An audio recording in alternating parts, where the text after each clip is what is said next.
To neviem, to ti teraz nepoviem. Čo ty chceš prespať? Áno. Ale to je len tak, v rámci nápadu zatiaľ. A ako chceš ísť ráno domov, či aby si nemuseli ísť v noci? Áno. Keby si mi bol prv povedal, že by som nemusel... Tak keby som vedel to prv, tak by som si by to vybavil cez internet. A teraz ideme... Ešte neviem, či tam ostanem, proste len chcem ako prieskum taký spraviť, či je to proste absolútne jednoduché, prídeš tam a nájdeš, alebo je to treba dohodovať. Treba dohodnúť, tak narýchlo to sa zlé, vieš. To zlé, ne. No ja. Zavoláš a máš istotku, vieš, že...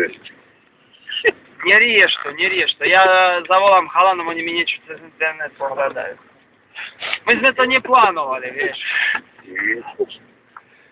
Ale počasie také, jak je a neviem, či budeme... No, však práve zima je, zima. Keď budeš niekde v Považskej Bystrici, mi zavolaj. Dobre. A prídem do Žiliny a to stretneme tam a ja ťa zetrem kúde. Dobre. Dobre. Dobre. Ahoj.